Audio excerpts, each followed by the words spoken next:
Happy Earth Week, nature detectives. I'm Conrad. I'm an outdoor educator with the New York State Office of Parks, Recreation, and Historic Preservation at Letchworth State Park, and today I have a nature mystery for you. I found some beautiful spring wildflowers that are blooming even under today's really cold snow. And I think we can use some nature clues to figure out what kinds of plants these are and how they help us every single day. First nature clue that a lot of folks notice about these beautiful flowers is their delicate color. Do you notice how some of them are this kind of pinkish color and some of them are white? They're all the same kind of flower, but some of them are just more pink than others. Second nature clue, if we look closely at the stem, do you see how it's kind of fuzzy or hairy? And if we look at those leaves, you see how they're kind of rounded on the end. They're kind of long like an oval, and they're rounded on one end especially. And that reminds me of a spoon. It has like a spoon-like leaf.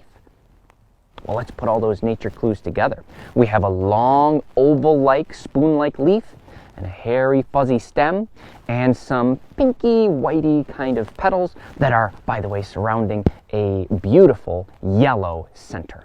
This must be an English daisy. English daisies are a super common plant. I bet you can find them around your neighborhood. They do a lot of important things for us. They're not originally from North America, as you might have guessed from the name, English daisy. They come from England and Western Europe. They're a common lawn plant out there, and European settlers brought them with them as a garden plant way back 200 years ago or so, and they grow wild all over New York State. They don't do a lot of harm to the ecosystem, so they're not what scientists would call an invasive species, but they didn't develop here in the fossil record, so they're not what scientists would call a native species either. They're in between, not from North America, but they don't do any harm. They're what scientists would call a naturalized species. They have a couple cool roles in nature. As an early blooming wildflower, they feed some bees and butterflies that are out early in the year. And on a day like today, you can see their superpower in action. They can turn to face the sun when it's sunny out, or when it's cloudy and snowy and frozen like today. They can close up a flower that has already bloomed and protect that delicate nectar-bearing center, the yellow part, from the cold. Now, not every kind of flower can do that, though. I'm thinking in particular of apples and cherries. These are special kinds of trees that produce those delicious fruits for us. Once their blossoms open, they're committed. They can't close anymore.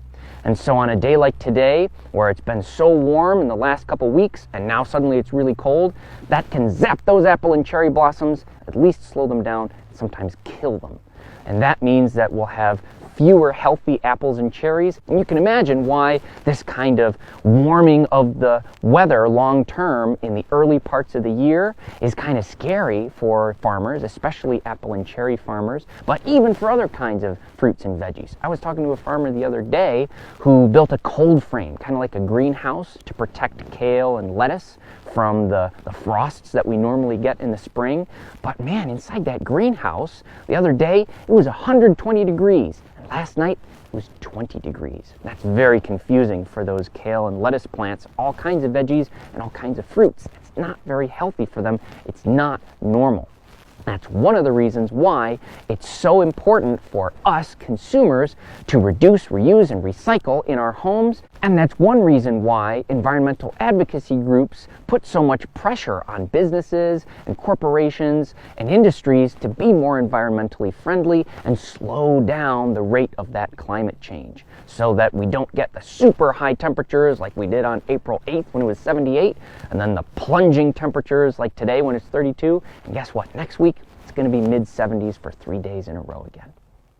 Well, thank you so much for joining me for today's Nature Mystery. If you have any questions about English daisies or apples or cherries in New York State, please put a comment in the comment section below the video. Share this video with your friends to put their nature detective skills to the test. As always, like Letchworth State Park's Facebook page to stay tuned for more nature mysteries, and enjoy a beautiful, bright, sunny Earth Day tomorrow.